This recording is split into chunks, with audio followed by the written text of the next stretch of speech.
The reason this video exists is simple. The Meiwa family has reached a point where frustration has turned into a fight for survival.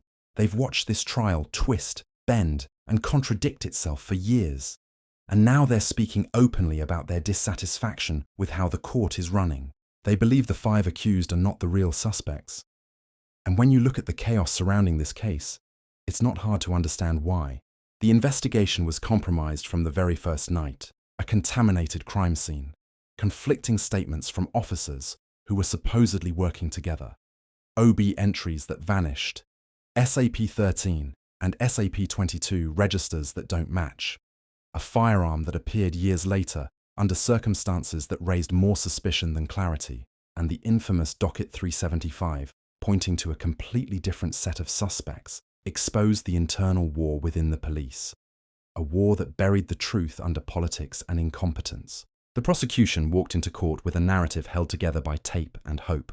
Witnesses contradict each other, timelines collapse, evidence chains fall apart. Instead of presenting a solid case, the state has spent months defending the investigators' mistakes. Every time the defense exposes another inconsistency, the prosecution retreats into technicalities instead of confronting the truth. Even the bench has not escaped controversy.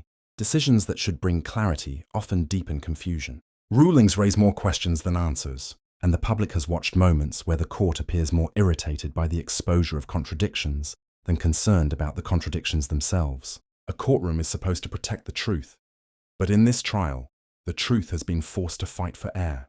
Let's take a listen. Wena Rata, Judge Rata, abameli njalo bebekhuluma izinto ezibopha ilokhuzana eyikhipha ama-accuse ecaleni uyabahlinela ubacindezele uze wathi umuntu we-DNA ushilo wathi according to i-summary yale DNA yama-DNA wathathile uyaveza ukuthi bonke ama-accuse are excluded.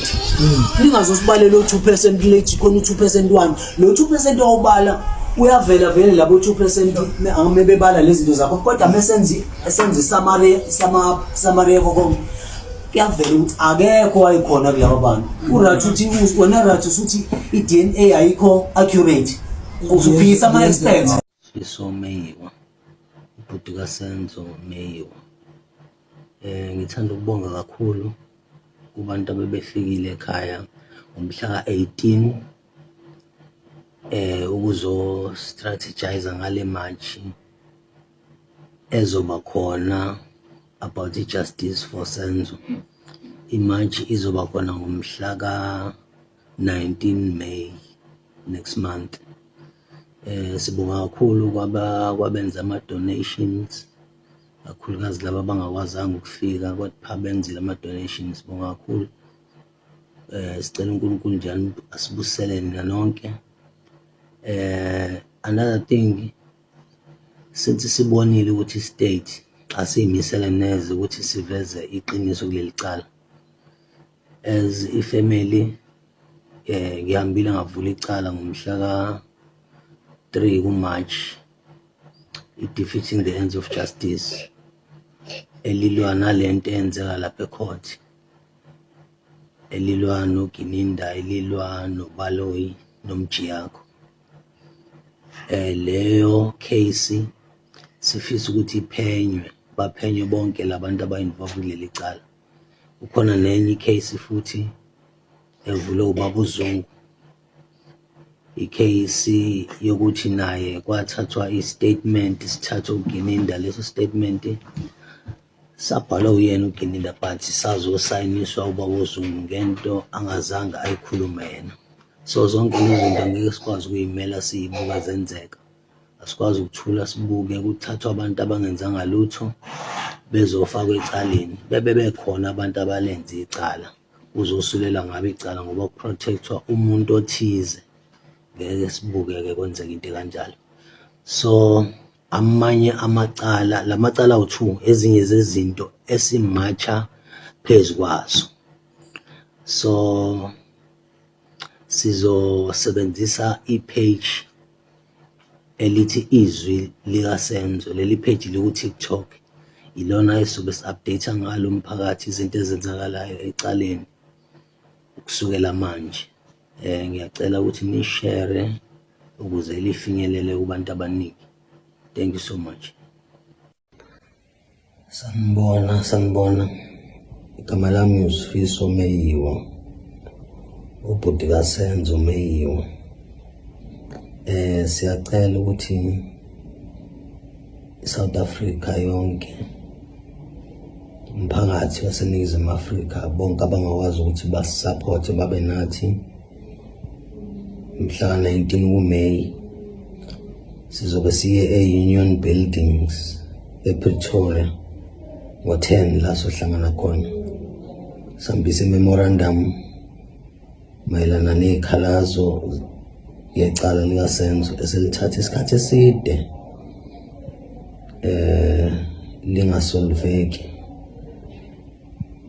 ngoba lokho kwenzakalayo lapha ecourt akulona icala laSenzo lento yenziwa lapha ecourt.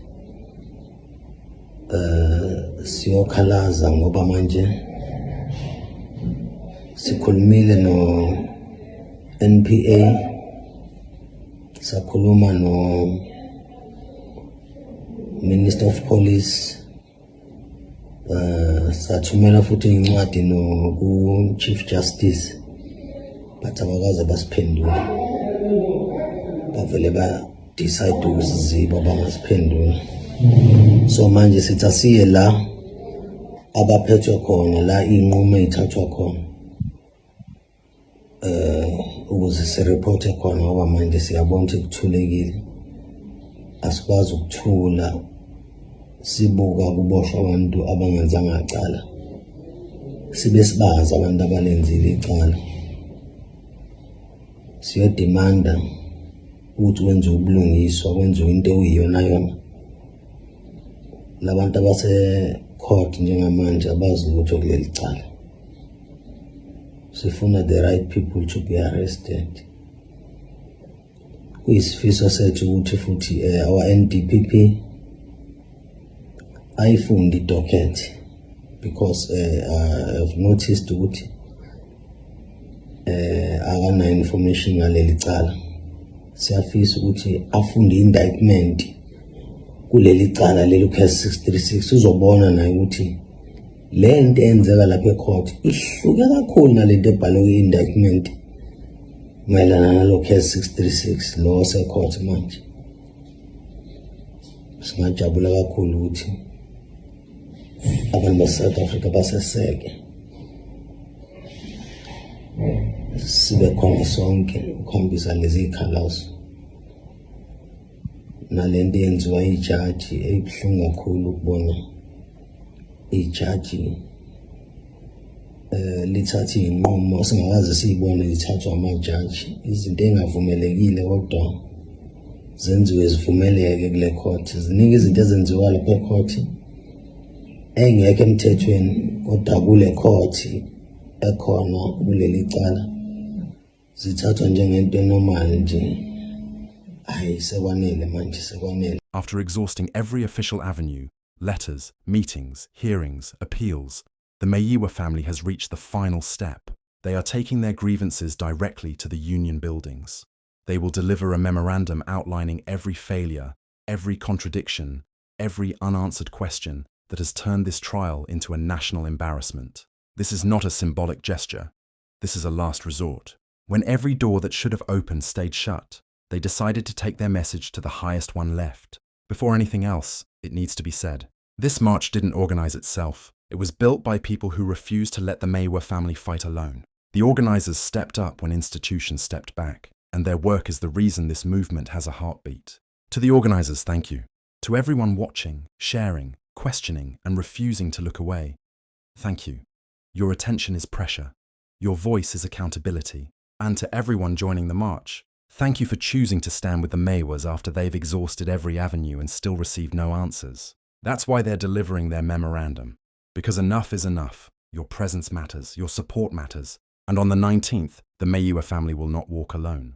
This trial has shown South Africa exactly what happens when accountability is optional. The investigators failed. The prosecution stumbled. The bench struggled.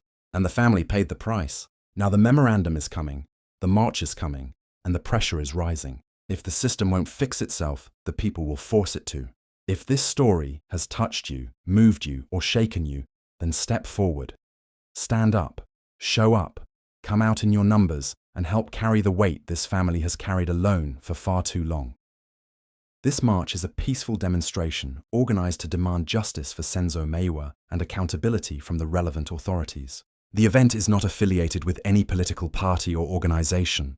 All participants are urged to maintain order, respect public property, and uphold the law throughout the march. Thanks very much for watching, and I'll see you on the next upload. I'm Skybridge. Goodbye.